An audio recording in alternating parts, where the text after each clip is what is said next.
Notre Père, notre Dieu, nous refusons que ce soit le ciel, que Satan qui soit ouvert sur ce lieu. Mais que ce soit le ciel de Jésus-Christ, là où il est assis à la droite de Dieu le Père, afin d'intercéder pour nous. Que ce ciel soit ouvert sur ce lieu au nom de Jésus. Notre Père, notre Dieu, nous te prions. Que la terre sur laquelle nous marchons ne soit point une terre d'airain ou une terre de fer, mais que ce soit une terre fertile, une terre favorable à la gloire de ton Saint-Nom. Notre Père, notre Dieu, nous savons, nous qui sommes spirituels, que l'ennemi dresse des barrières, l'ennemi dresse des rideaux, afin que les oreilles ne puissent pas entendre, afin que la parole qui sera proclamée, qui sera annoncée, puisse rester sur la chair et ne pas atteindre les personnes pour lesquelles elle est venue. Mais que tout rideau soit brisé, que toute barrière soit renversée, afin que la parole qui sortira en ce jour puisse aller là où elle doit aller, puisse descendre dans les cœurs comme une sémence et porter ses fruits en son temps, au nom de Jésus. Notre Père, notre Dieu, prends le contrôle de tout ce moment. Que le vent qui va souffler soit baisé, soit conduit par ton esprit. Que tout ce qui va se faire, aucune mouche ne puisse en ce lieu bouger sans ta permission. Aucun cheveu ne tombe en ce lieu sans ton vouloir. Et que Seigneur Dieu, tout ce qui va se faire en ce lieu soit prophétique, soit d'initie, favorable pour tes enfants, au nom de Jésus. Prends le contrôle de ce moment, conduis cet instant. Bénis, Seigneur Dieu, puissamment la mission de ton serviteur, le pasteur, le prophète Jérémie. Sois avec lui à tout égard. Et que, Seigneur Dieu, je prie, que par l'onction que tu as déposée sur ma vie, je l'engage, Seigneur Dieu, mon roi, en faveur de ton serviteur. Que toute personne, d'un cœur sincère, qui engage que son temps, que son argent, que ses efforts dans le ministère de cet homme de Dieu, souviens-toi d'eux. Et que, Seigneur Dieu, ouvre les écrits des cieux dans la vie. Bénis-les puissamment et grandement. Seigneur Dieu, accordez-les maintenant. Si et seulement si je suis un serviteur qui s'est soumis à ta parole et qui marche ta quête, bien avant qu'on ne dise le prochain dimanche, il y a des témoignages. De la même manière que l'homme de Dieu a pris le micro et célébré et annoncé et dit le nom des personnes qui de la mission le soutiennent. Seigneur Dieu, je prie, si et seulement si je suis un point de Dieu, que jusqu'au dimanche prochain, il y ait des personnes qui, dans cette église, puissent commencer à témoigner de ce qu'ils ont commencé à investir, à donner, à soutenir la mission de ton serviteur, le prophète Jérémie. Merci pour ta grâce, soit au commencement et à la fin, comme ce moment. Si seulement si c'est Dieu, je suis ici pour ma gloire, pour l'œuvre de la chair et du sang, que la confusion soit mon partage.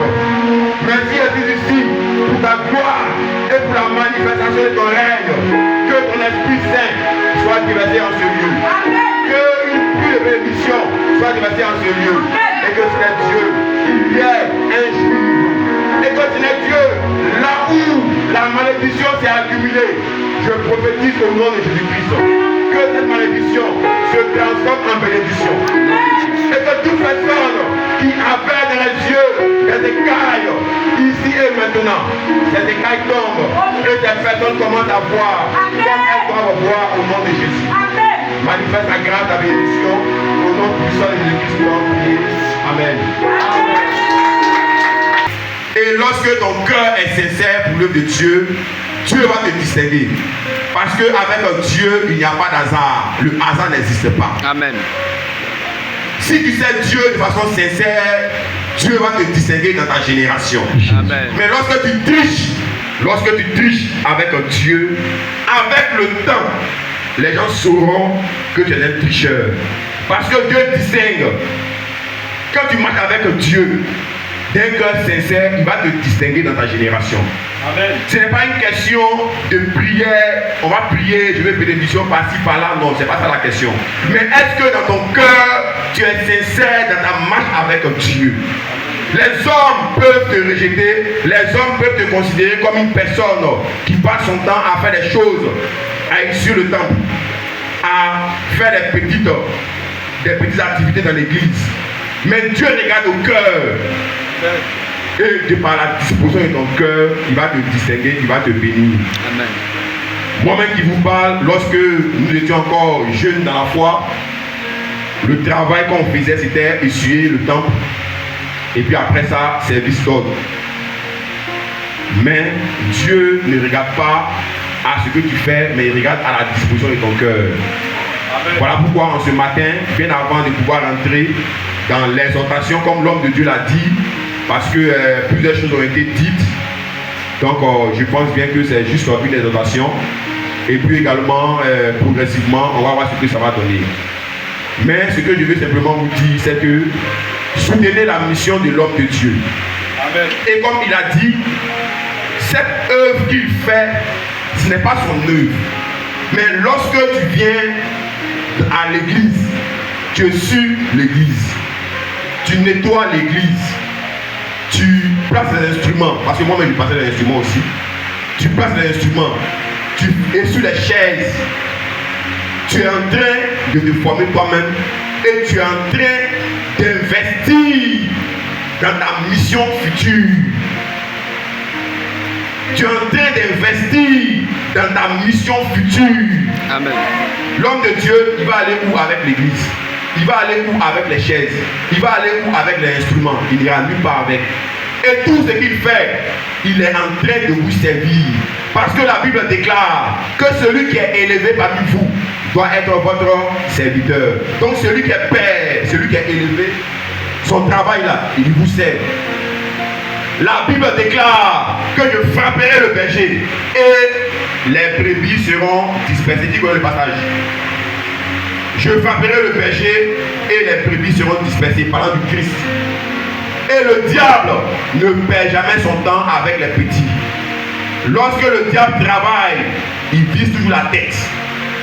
Voilà pourquoi, imaginez un instant, si l'homme de Dieu n'est pas là, cette œuvre va connaître des difficultés et elle peut même mourir.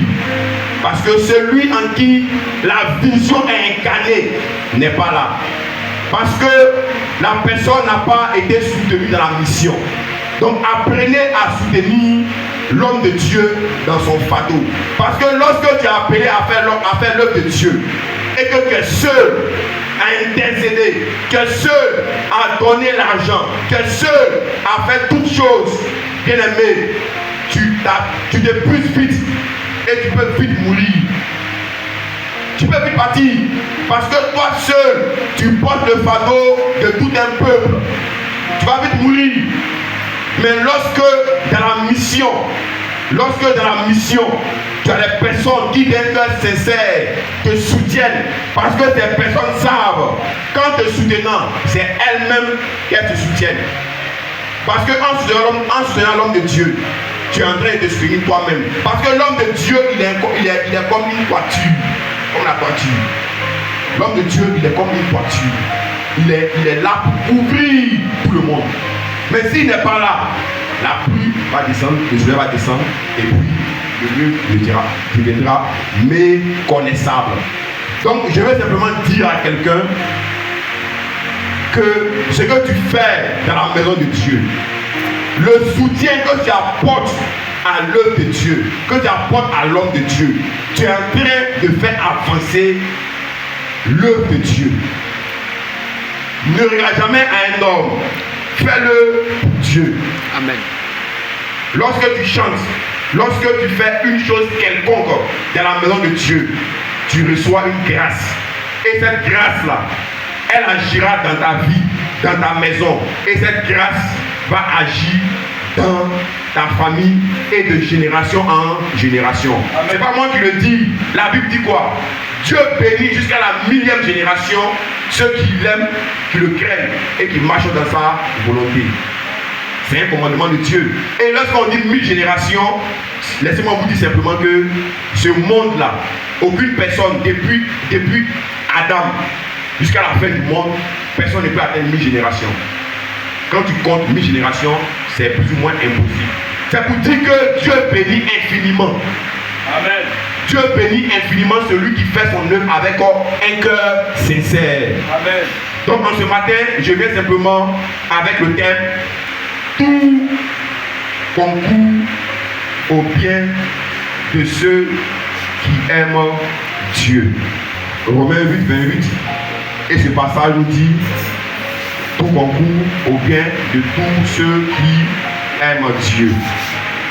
Et le verset d'appui de ce passage, l'explication, le développement se trouve.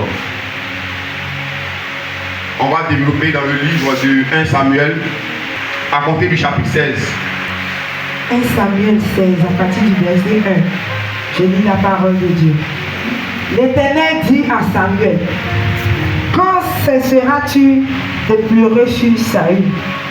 Je l'ai rejeté afin qu'il ne règne plus sur Israël. Remplis la corne d'huile et va, je t'enverrai chez Isaïe, Bethlémite, car j'ai vu parmi ses fils celui que je désire pour toi. Samuel dit, comment irai-je? Saül l'apprendra et il me tuera.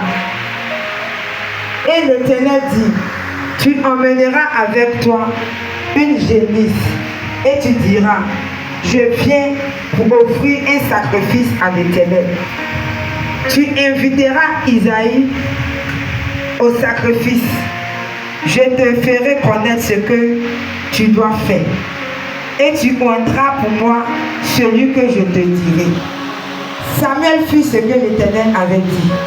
Et il alla à Bethléem. Les anciens de la ville accoururent effrayés au-devant de lui et dirent, ton arrivée annonce-t-elle quelque chose d'heureux? Il répondit, oui, je viens pour offrir un sacrifice à l'Éternel. Sanctifiez-vous et venez avec moi au sacrifice. Il fit aussi sanctifier Isaïe et ses fils, et il les invita au sacrifice. Lorsqu'ils entendaient, il se dit, lorsqu'ils entraient, autant pour moi, il se dit, en voyant Eliba, Je reçus Saül, je l'ai rejeté afin qu'il ne règne plus sur Israël. Ici, il est simplement question de l'histoire, d'une partie de l'histoire du peuple d'Israël. Il y a eu Saül qui était un roi qui a été choisi par Dieu. Mais bien avant d'être choisi par Dieu, il était un jeune homme qui vivait paisiblement avec son père qui était riche et lui il vivait sa vie tranquille. Mais lorsque le peuple d'Israël a eu le désir d'avoir un roi, qu'est-ce qui s'est passé?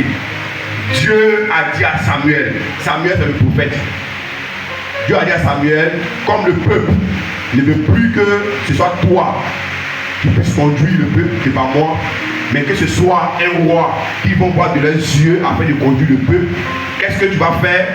Lève-toi et voici celui que je vais choisir. Donc Dieu a montré à Samuel Saül. Et par une procédure, Saül a été oint roi. Et lorsque Saül a été oint roi, lui-même Saül, le jour même où on devait le désigner, il s'est caché. Parce qu'il avait honte et il avait peur. Et lui-même, il ne s'attendait pas du tout un jour à être choisi comme roi. Mais Dieu l'a choisi. Mais le souci est que chemin faisant, en travaillant avec Dieu, en avançant avec Dieu, chemin faisant, Saül a commencé à être désobéissant. Saül a commencé à être autonome. Saül a commencé à faire les choses selon son intelligence, selon sa sagesse et selon ce qu'il voulait.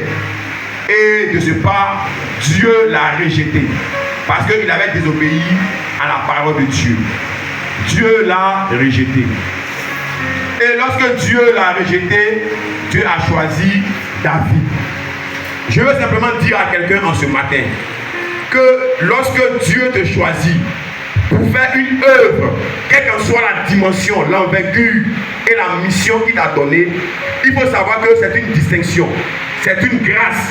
Et tu dois te concentrer, te consacrer à faire l'œuvre d'un cœur sincère et de façon déterminée. Et lorsque progressivement tu te retrouves en train de faire cette œuvre-là à la perfection, lorsque tu vas te retrouver en train d'exceller, en train d'être brillant dans le domaine, que ce soit dans le domaine du chanter, dans le domaine de la prédication, dans le domaine des instruments, quel qu'en soit le domaine, il faut tout faire pour que ton cœur reste et demeure soumis à Dieu. Parce que Dieu ne fait jamais une seule chose. Lorsque Dieu t'appelle pour une mission quelconque, il faut savoir que impérativement, forcément et obligatoirement, il y a quelqu'un qui a reçu la même grâce que toi.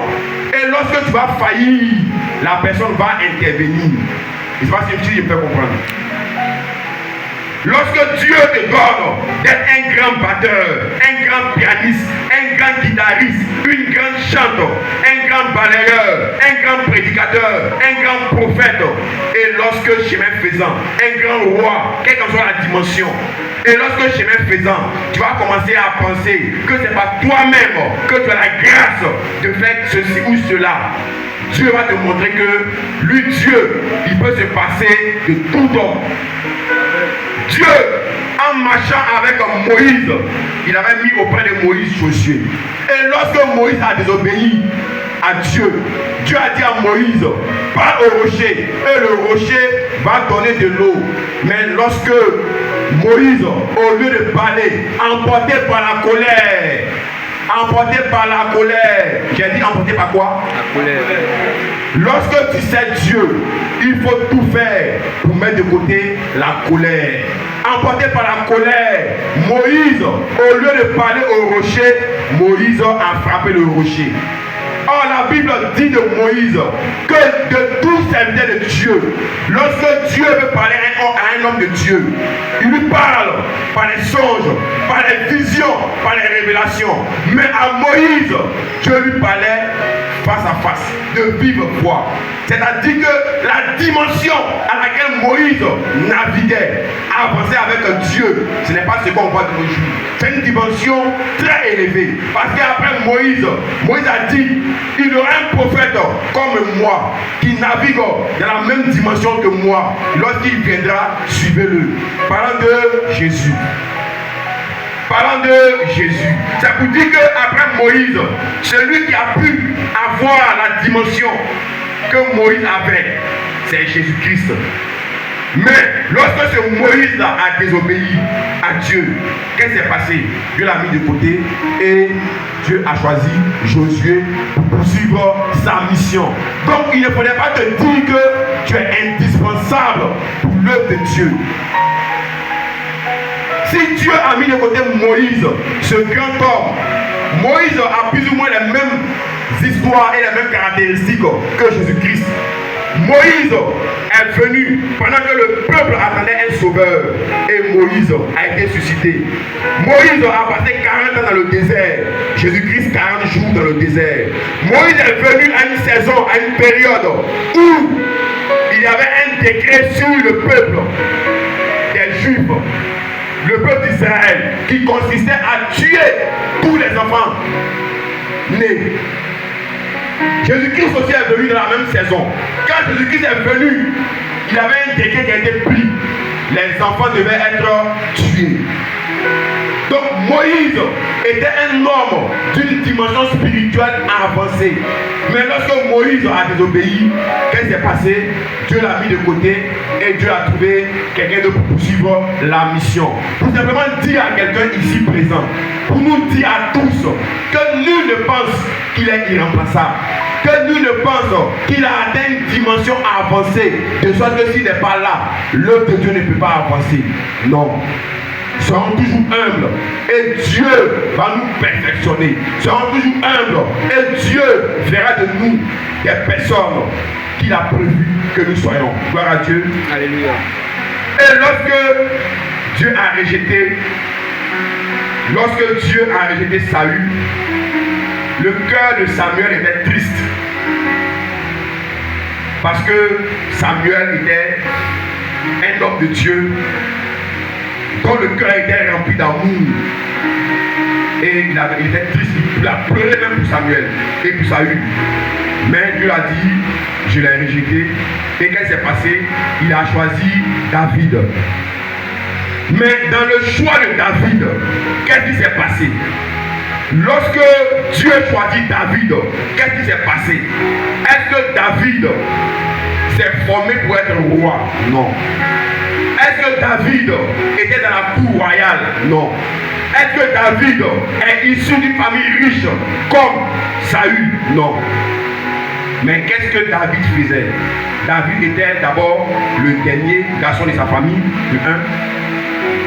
Et David était simplement derrière les brebis, dans la forêt, dans le désert, en train de les paître, selon que son père lui a dit de faire. Donc il suivait les brebis, il gardait les brebis, et il veillait sur les brebis, de sorte que même si un ours ou un lion venait attaquer les brebis, il défendait les brebis. De sorte que la tâche que son père lui a donnée de garder les brebis, c'était 10. Quand il faisait le point à son père, c'était 10 brebis. De la même manière que Jésus-Christ, à la fin de sa vie, sur la terre, lorsqu'il partait, il a fait le point devant Dieu pour dire, voilà ce que tu m'as donné, les voici. Les disciples, hormis le fils de la perdition, qui s'est égaré lui-même. Donc David veillait corps, âme et esprit sur la mission que Dieu lui a donnée et que son père lui a donnée. Et il fait ce travail avec le cœur. Parce que tu ne peux pas être derrière des brebis en train de jouer de la harpe si ton cœur n'est pas content. Donc il faisait la tâche. Pendant que lui-même c'était un guerrier. David était un guerrier, c'était un vaillant guerrier, comme le dit le verset 18. Mais David était derrière les brebis en train de faire la tâche de façon claire, de façon sincère, selon que son père lui a assigné de faire. Et c'est derrière les brebis, c'est derrière le troupeau que Dieu l'a choisi. Et lorsque le choix était porté, lorsqu'on devait choisir le roi, là où ils ont convoqué la famille d'Isaïe, c'est-à-dire que le père de David s'appelle Isaïe, lorsqu'ils ont convoqué la famille, David était absent.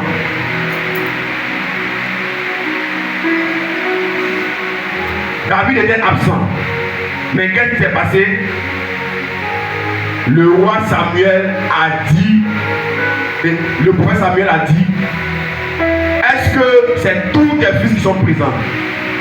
Il a simplement dit non, et il reste un. Et ce un là, normalement il devait être là bien avant qu'on ne commence la cérémonie. Mais c'est parce qu'il était jeune, et puis à vue d'œil par rapport aux autres qui étaient bien bâtis, costauds, ils ne l'ont pas considéré comme quelqu'un qu'on pouvait choisir. Mais Samuel a dit, on ne va pas s'asseoir pour faire le sacrifice ou faire ce pourquoi nous sommes venus si ce dernier-là n'est pas présent.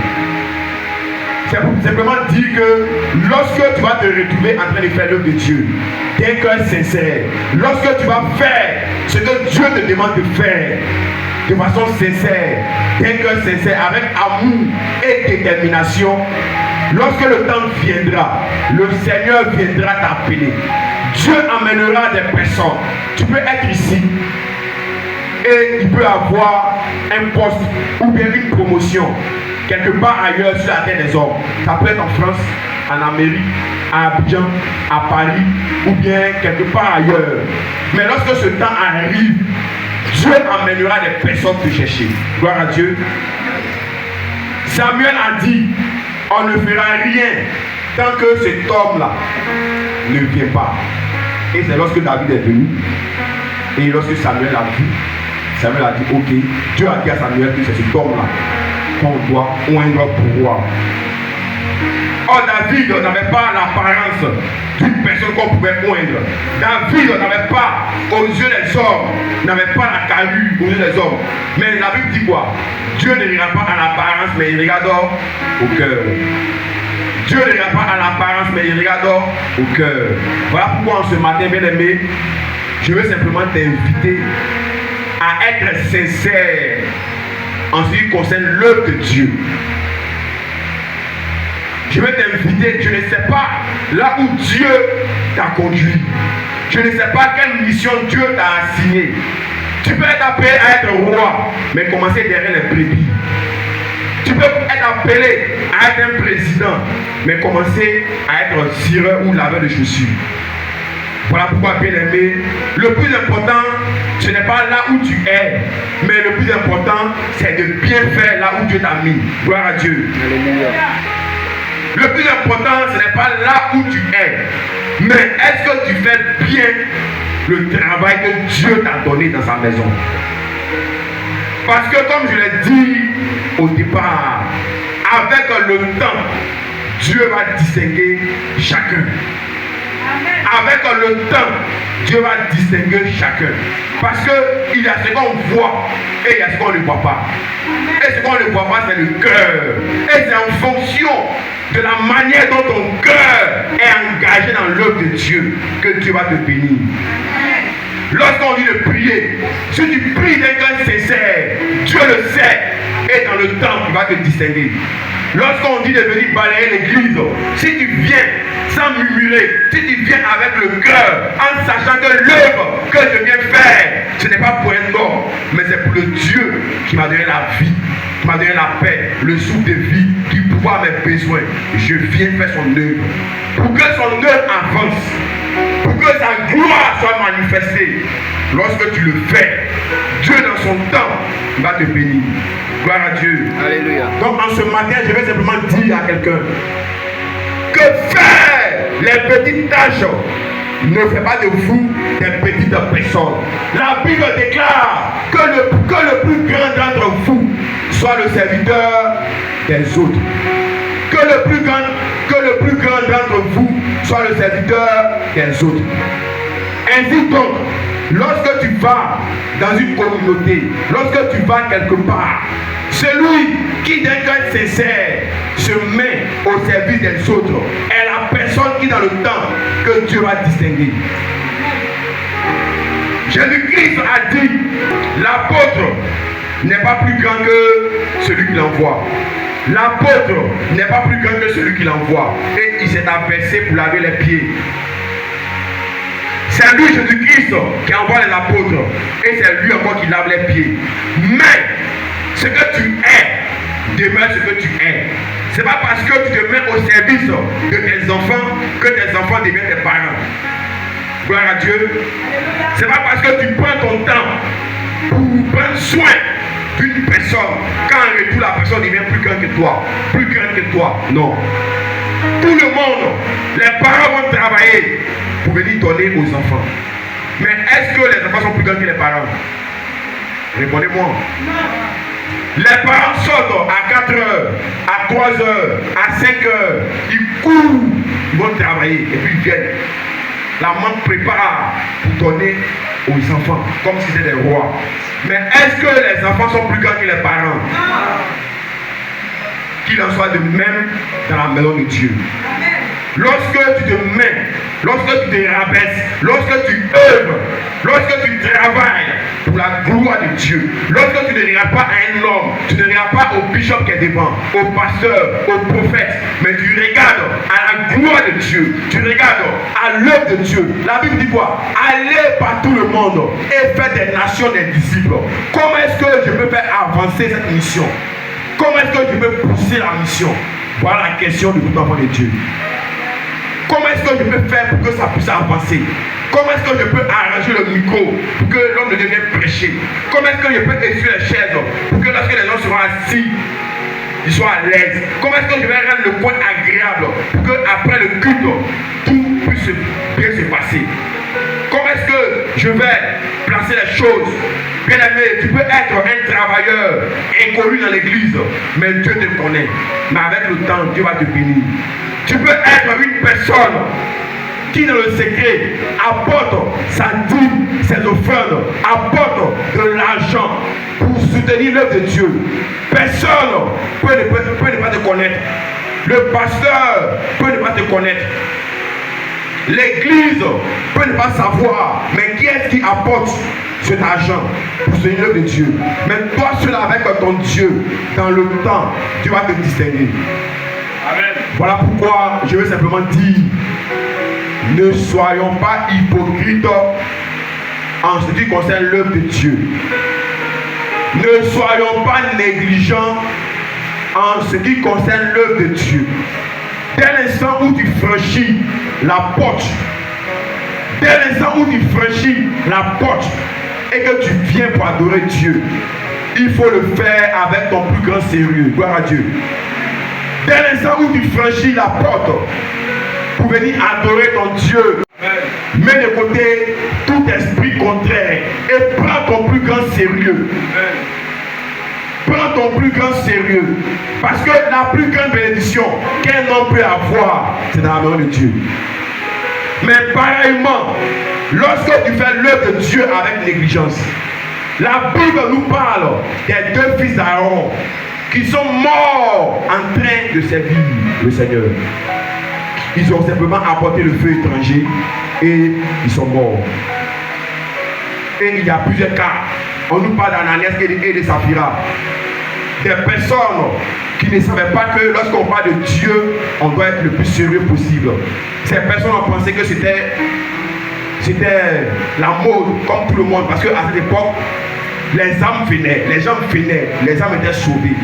Donc comme plusieurs apportaient les biens, ces personnes ont pensé que c'était un effet de mode. Ils sont venus avec un esprit de distraction. Et ont été frappés par Dieu. Donc je vais inviter un frère, je vais vous inviter une soeur à ne pas prendre à la légère l'œuvre de Dieu. Amen. Vous êtes là où il y a la plus grande bénédiction. Amen. Pour vous que vous faites passer l'œuvre de Dieu avec le plus grand sérieux. Amen. Enlevez du milieu de vous l'esprit de distraction. Amen. Vous pouvez être distrait ailleurs, mais dans la main de Dieu, il ne faudrait pas être distrait. Tu ne vas jamais trouver quelqu'un qui est distrait dans une loge maçonnique. Tu ne vas jamais trouver quelqu'un qui est distrait dans une loge de Rose Square. Tu ne vas jamais trouver quelqu'un qui est distrait devant un fétiche. Tu ne vas jamais trouver quelqu'un qui est distrait devant de l'adoration diabolique ou satanique. Et ce n'est pas normal que dans la maison du grand Dieu, du vrai Dieu, il y ait la distraction. Que chacun fasse attention à son âme. Que chacun fasse attention à son âme. Parce que le lieu où il y a la plus grande bénédiction, tu peux aller là-bas avec un esprit distrait et récolter la plus grande malédiction. Parce que Dieu frappe, Dieu frappe. Lorsque tu fais l'œuvre de Dieu avec négligence, Dieu va te frapper. Gloire à Dieu. On va se lever, on va prier. On va se lever, on va prier. Tu vas simplement élever la voix et dire à Dieu, Seigneur, je viens prier afin que tu me donnes la révélation de la mission que tu m'as assignée, que tu m'as donnée. Qu'est-ce que je dois faire dans ta maison? Tu vas prier le Seigneur et dire à Dieu, Seigneur, je te demande pardon. Donne-moi un cœur soumis. Donne-moi un cœur déterminé. Éloigne de mon cœur, de mon âme, de mon esprit la distraction. Et donne-moi d'avoir la plus grande concentration, la plus grande détermination lorsqu'il s'agit de toi. Élève la voix et prie le Seigneur. Notre Père, notre Dieu, nous savons que tu es un Dieu redoutable, un Dieu puissant.